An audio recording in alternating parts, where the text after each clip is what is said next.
آج ہم آپ کو کرک کی ہسٹری کے بارے میں بتائیں گے۔ ضلع کرک خیبر پختونخوا کا ایک پسماندہ ضلع ہے۔ یہ ضلع کوہاٹ کے جنوب، ضلع بنو کے مشرق اور ضلع لکی مروت کے شمال میں واقع ہے۔ کرک کے نام کے بارے میں روایت ہے کہ کرک میں آباد خٹک قوم پہلے پہاڑوں میں رہائش پذیر تھی۔ اس دور میں کھیتی کی زمین کو کرک کہا جاتا تھا۔ جب بھی کرک کے باسی کھیتی باڑی کے لیے نیچے جاتے تو کہتے کہ آؤ ایک کھرک کرتے ہیں، جو کو بعد میں کرک سے کرک کے نام میں تبدیل ہو گیا۔ 1940 سے لے کر 1982 تک یہ کوہاٹ کی ایک تحصیل تھی اور اس پر ٹیری کا نواب راج کرتا تھا۔ ٹیری کرک کی واحد تحصیل تھی اور تحصیل کا دارالخلافہ تھا۔ 1 جولائی 1982 کرک کو ایک آزاد ضلع کا درجہ دیا گیا اور اس کا دارالخلافہ کرک شہر مقرر کیا گیا۔ اس ضلع میں 100% خٹک قوم آباد ہے۔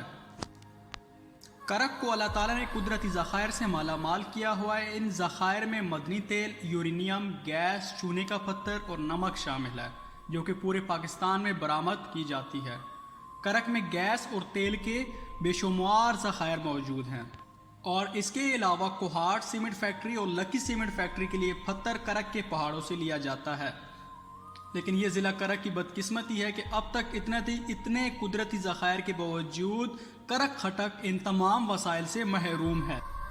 کرک کی ٹوٹل 3 تحصیل ہیں۔ نمبر 1 کرک، نمبانڈہ داؤد شاہ، نمبر 3 تخت نصرتی۔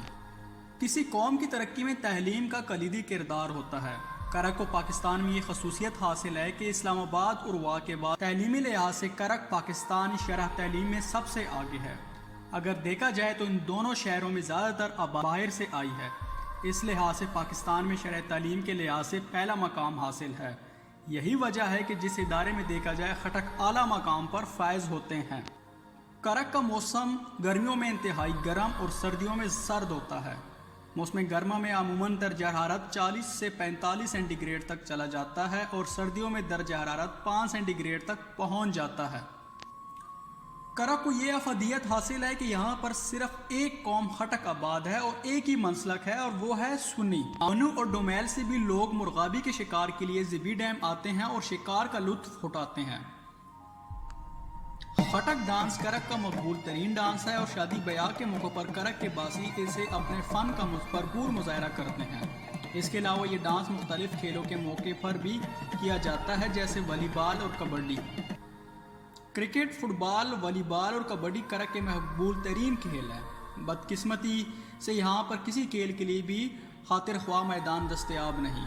ہر سال کھیلوں کا فنڈ کہیں سے کہیں چلا جاتا ہے اور جس کا کچھ پتہ بھی نہیں چلتا۔ کرک وہ بدقسمت ضلع ہے جو کہ ہر قسم کے مسائل کا مادگاہ ہے، جیسے پانی، بجلی، صحت، بے روزگاری، غربت اور مہنگائی۔ کرک ایک بارانی علاقہ ہے جس میں اوسط بارش 330 کلومیٹر ریکارڈ کی جاتی ہے۔ اوسطاً 18.8% علاقہ کرک کا قابل کاشت ہے، جس میں سے بھی صرف 2% کاشت کی جاتی ہے۔ کرک ایک خشک پہاڑی علاقہ ہے جہاں زراعت کوئی اہم پیشہ نہیں ہے اور نہ یہاں کے لوگوں کاروباری لوگ ہیں، کیونکہ یہاں کوئی بڑی فیکٹری موجود نہیں، اس لیے زیادہ تر لوگ سرکاری ملازمتوں کو ترجیح دیتے ہیں۔